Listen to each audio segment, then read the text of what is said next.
Oke, kita coba akan bahas hal ini ya. Seperti apa sih hasil dari survei Poltek tersebut? Sudah hadir langsung di sini. Ada Mas Hanta Yuda, Direktur Eksekutif dari Poltek Indonesia. Selamat pagi, Mas. Selamat pagi. Yang punya survei nih. Yang punya survei. Kita coba cari tahu betul tidak nih hasil survei seperti apa ya.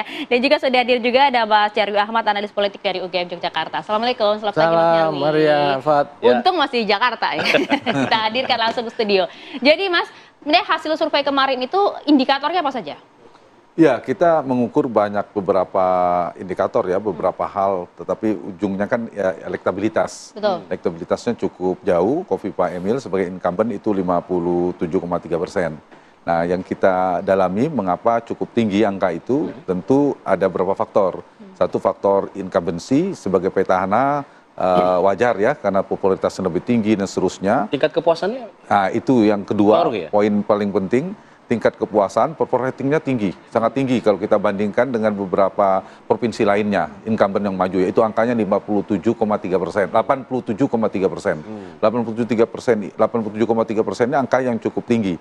Artinya ada selisih 30% di mana pemilih atau warga Jawa Timur mengapresiasi positif kinerja Kofifah Emil yang belum memilih sebenarnya. Mereka punya potensi.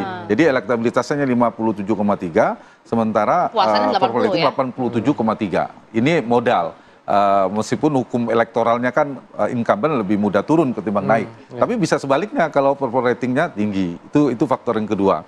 Faktor yang ketiga, kalau kita dalami dari segmentasi pemilih yang terasosiasi dengan NU. Dan Jawa Timur kan tidak bisa dipisahkan. Yang merasa bagian dari NU itu 80%. Nah, 80% pemilih itu sebagian besar ke Kofifah Emil. Dan kita tahu Kofifah memang yang dianggap dan persepsi pemilih itu paling NU. Paling NU karena ketua muslimat beberapa periode ya Mas ya, kemudian cukup dekat dengan berbagai macam entitas NU, kultural, struktural, dengan Gus Dur dan sebagainya, itu juga menjadi faktor. Ditambah kalau kita lihat, kami juga membedah beberapa ini ya, subkultur, aglomerasi kultural, subkulturnya itu Kofifah unggul semua. Di Tapal Kuda, kemudian Madura, Pantura, Mataraman, Arek juga unggul tapi tidak terlalu jauh dengan Bu Risma. Di dalamnya ada Surabaya. Bu Risma cukup kuat di Surabaya. Ya, itu soal Risma nih, Mas Hanta. Soal Risma ini kan meraih 22 sekian persen ya? 22,7%. Itu angka tidak rendah, angka yang lumayan sebagai penantang. Angka pemilih PDIP pada saat di Pilpres yang linear nggak dengan itu? Atau ada ceruk suara baru yang diambil di situ? Ya, kalau kita bedah memang ada ceruk partai lain, tapi kalau dilihat dari cross tabulasi pemilih partai, PD Perjuangan itu solid, paling banyak ke Bu Risma. Nah, tapi juga sebaliknya partai Kim Plus itu, jadi Partai Demokrat, Golkar, Gerindra, dan PAN, ditambah ada PKS dan Nasdem yang mendukung Kofifah, itu juga solid ke Kofifah. Nah, itu menyebabkan Kofifah juga lebih banyak.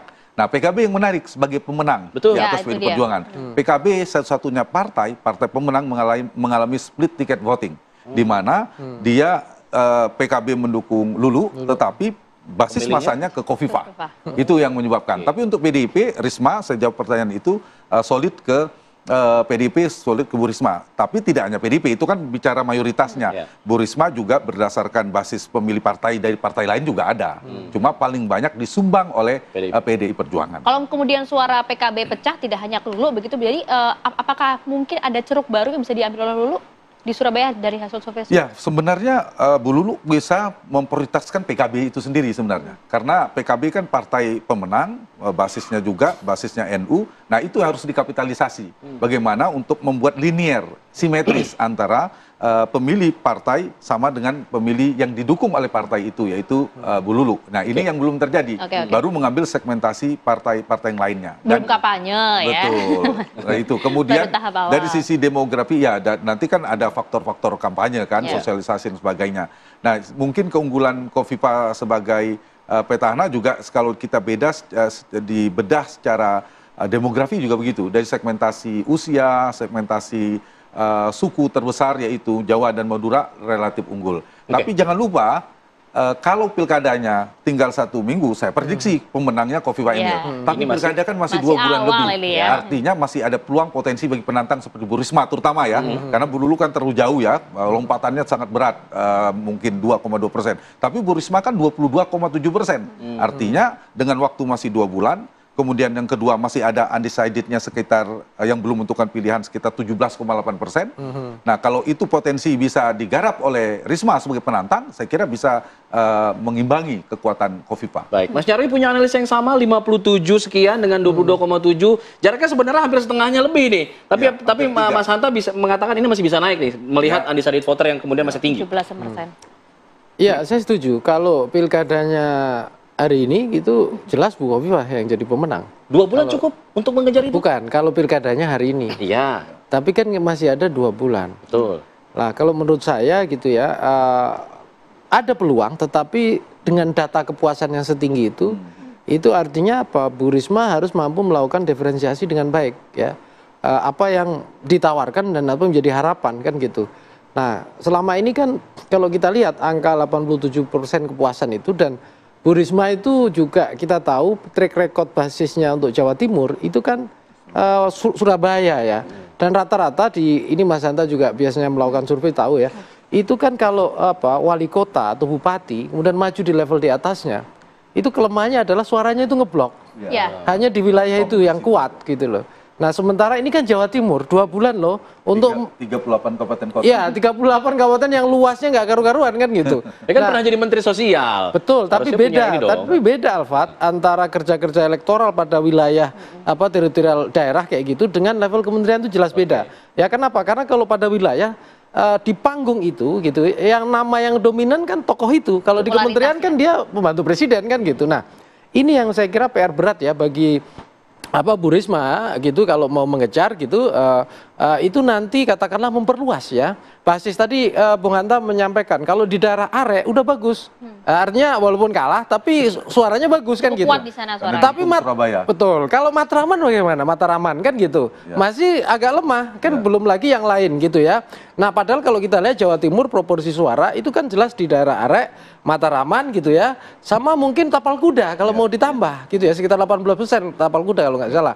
Nah, kalau bisa merebut itu gitu, maka gitu ada kemungkinan lah ya basis Bu Khofifah itu sedikit goyang. Tetapi kan kita tahu ya, tadi Jawa Timur kan kita tahu di banyak data survei itu 80% kan NU menyebutnya.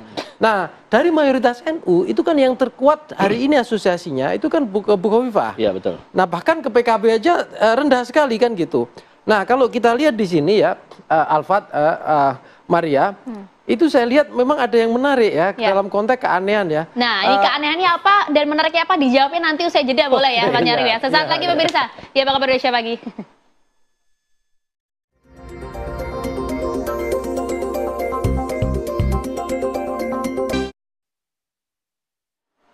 Ya, oke, kita lanjutkan diskusi. Mas Nyarwi, kalau tadi melihat ya, itulah hasil survei ya. Paling tidak Khofifah masih unggul jauh dibandingkan dengan Risma yang sekitar 20%-an, apalagi dengan Lulu begitu. Tapi yang menarik apa yang bisa ada sorot? Ada yang aneh tadi katanya. Ada yang aneh tadi katanya, apa itu? Ya, ini mungkin dari kalau kita lihat dari datanya yang disampaikan Mas Hanta tadi ya, dari poll tracking gitu. Kita sebenarnya di situ untuk Jawa Timur ada pelajaran menarik ya. Sebenarnya ini bukan fenomena baru, di beberapa data survei yang dulu beberapa teman juga cerita gitu.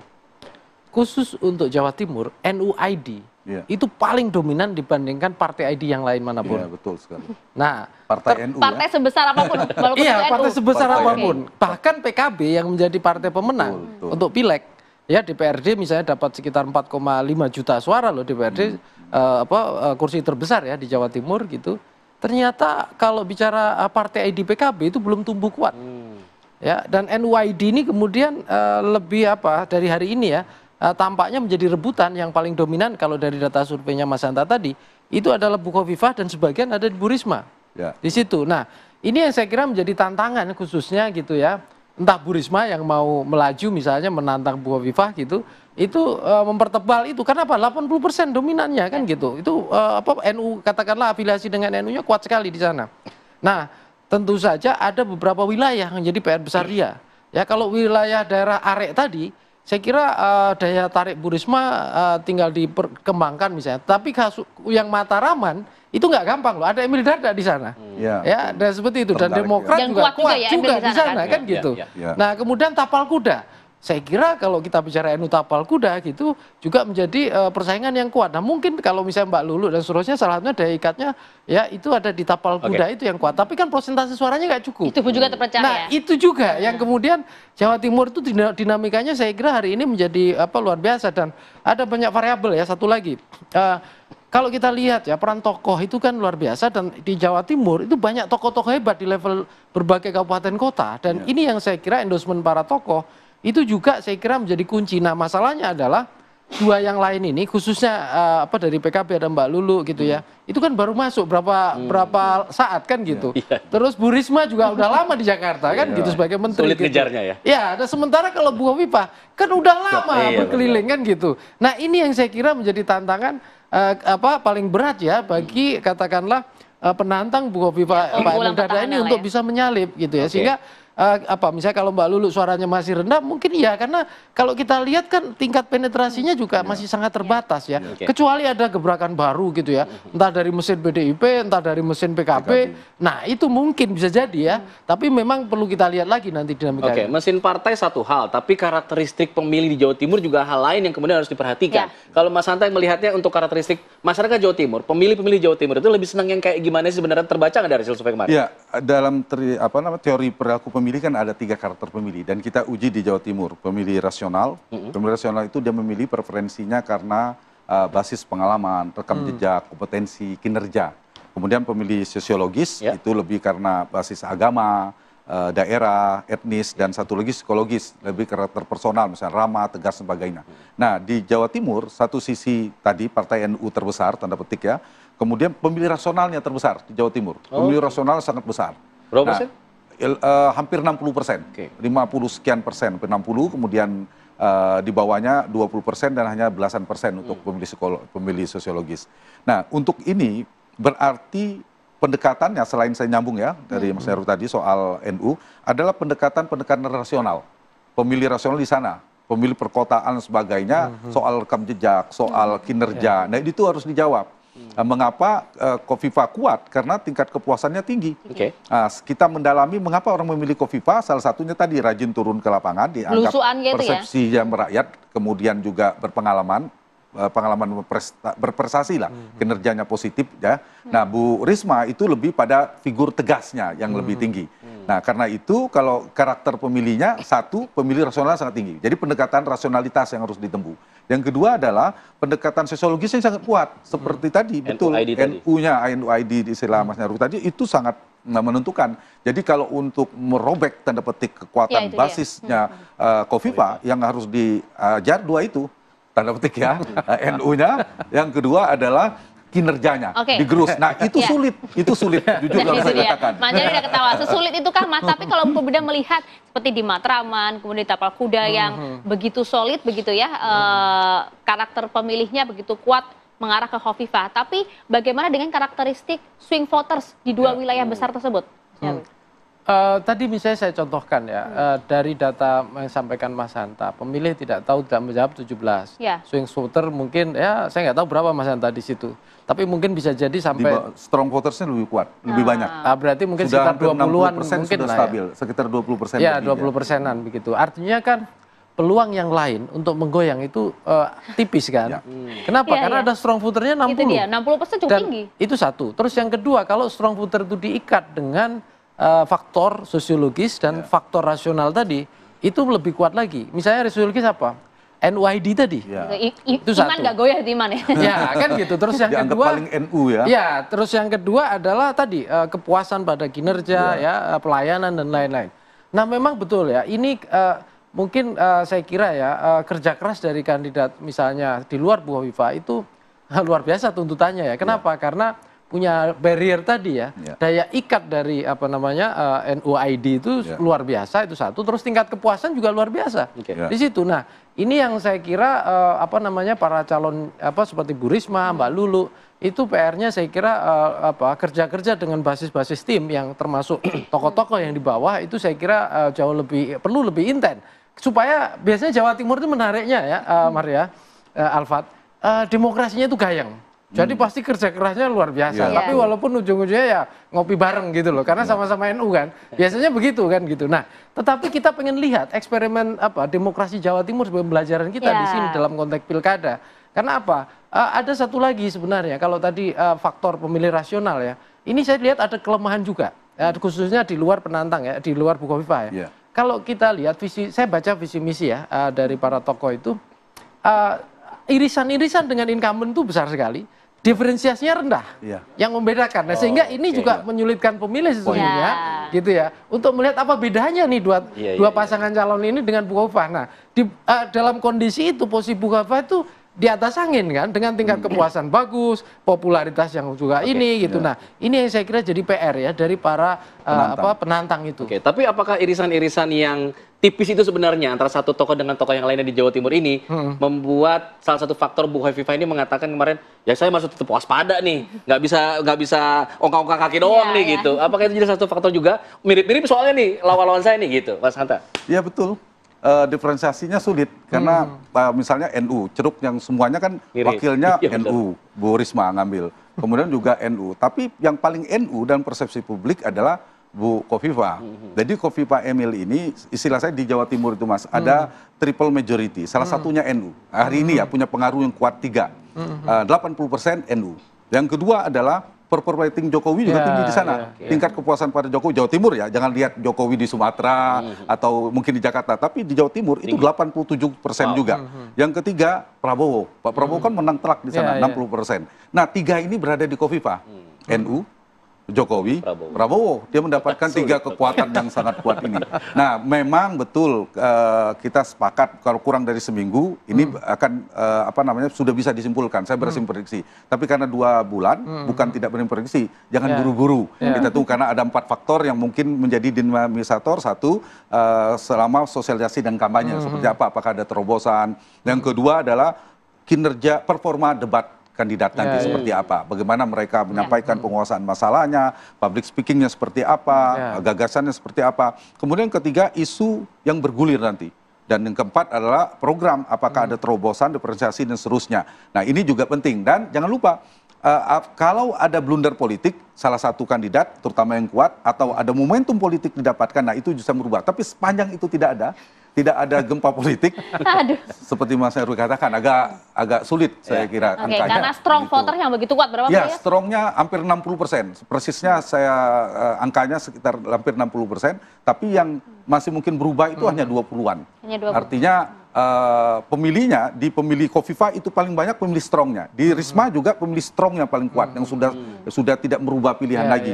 Nah ini juga menjadi tantangan berat. Betul tadi tantangannya, pemilihnya sudah swing votersnya tidak terlalu tinggi, kemudian NU-nya Bu Kofifa sangat kuat, yang ketiga tingkat kepuasannya sangat tinggi. Nah 3 ini kalau mau lihat 3 kekuatan ini, kalau bagi penantang kita kasih sebagai kalau di dosen kunci jawaban lah, clue-nya. Kunci jawaban. Turunkan tingkat elektabilitas. Nah, bagaimana mengambil pengaruh Kofifa di NU, dan itu yang 3 itu. Sepanjang itu tidak bisa, ya agak sulit.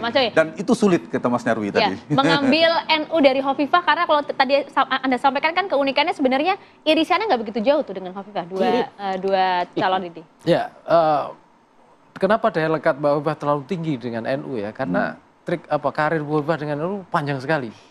Ya, dari zaman Gus Dur bayangkan. Kan gitu. Mendarah daging kan. Iya, seperti itu ya. Di Muslimat udah beberapa periode ya, 3 periode lebih gitu. Nah, belum lagi saya kira aja image ya terkait dengan simbolisasi NU ya dan lain-lain, dan dengan silaturahmi para tokoh itu juga saya lihat Bukofifa intens. Nah, ini yang jadi kendala ya.